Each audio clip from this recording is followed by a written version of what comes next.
They were screaming out there. I couldn't hear anything, man. That was crazy.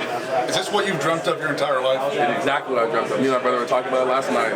This is what we talked about, playing the UNC Duke game. I mean, biggest stage against a really, really good team, really, really good players, great coach, and we got the dub. You had every big moment imaginable: defense, turnovers, points. I mean, what went into this performance? What did you do before this game? I mean, I just blacked out. I mean, I got my twist. I made my bed this morning. I was locked in. I was ready to go, and I was just happy.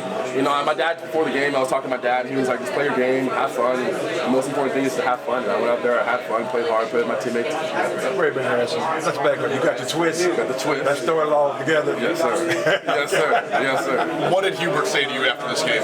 Steve said he was proud of me. It's a big-time game. It's hard to play in this game. There's a lot of pressure. I mean, this game means the most to both sides of the fans. Getting the dub, playing well, in front of the crowd, in front of my family members. I mean, I couldn't ask for anything more. What was the first experience like for you? It was crazy. I can't put it into words. Just being in the UNC Duke game. I remember watching when I was a kid. I remember visiting here and going to the UNC Duke game, and all my friends were jealous because I got to go to the UNC Duke game. And now that I'm playing in it, I feel like I'm still in a dream. How big was it to bounce back after the Georgia Tech game? It was really big. I mean, we all talked about it. We knew that we came out the Georgia Tech game slow. We knew that this would be a big-time game. It would be in our place.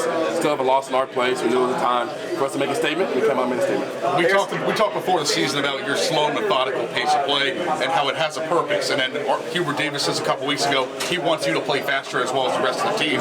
How have you maintained your game while also doing what Hubert wants? It's kind of just thinking through the game. I mean, he trusts my instincts. He trusts my playmaking. So if I ever get into my move in the post, or if I ever slow the ball down, he lets me play my game. And then for me, it's kind of just adjusting and playing faster and playing with guys like Elliott and RJ, who are two of the fastest guards in the country. You see Armando gets up and down the floor pretty well. I just had to get in shape this summer and be ready to play. Harrison, how early today did you feel like you knew you had to go? Was there one moment where you were like, all right, I might be in a groove today? This morning, when I was listening to music, and I was imagining, I was in my room just imagining some shots, and I was like, yeah, this could be one of my games. What are you listening to? Rihanna and Shakira.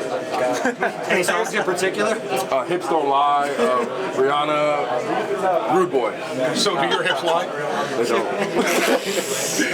Did the ball lie after the foul on RJ to you? I don't like to comment on the refs. I don't quite remember that play. I'll probably go watch it in the film, but if it was RJ, I'm guessing it was probably foul. Harrison, you said you wanted you guys to make a statement tonight. What statement do you think you sent to the country? I mean, that we're one of the best teams in the country, and we can play with anybody, whether it's down low, whether it's hitting threes, whether it's guarding, whether it's playing full court defense, whether it's taking care of the ball, making our free throws. I mean, at the end of the day, I guess we didn't make our free throws tonight, but at the end of the day, we can play whatever way everybody wants to play. Harrison, I think you had 4 steals tonight. Was there anything like in this matchup where you knew if you were, alert or aggressive that you were going to be able to come up with some takeaways? Or I knew that their offense runs a lot through their guards and through Filipowski the 5, and Mark Mitchell. I mean, he's a really, really good player. And I knew that he was going to be in the dunker spot a lot, so I knew I'd have a helping role. I'd be able to kind of gap off him and try to get some steals and just read the offense. It wasn't just scoring, it was defense, but it was like diving on the floor for that rebound that went to Cormac for a 3 ultimately. Kind of the energy you brought to this game, kind of what was your mindset in that regard about your first rivalry game to bring it like that?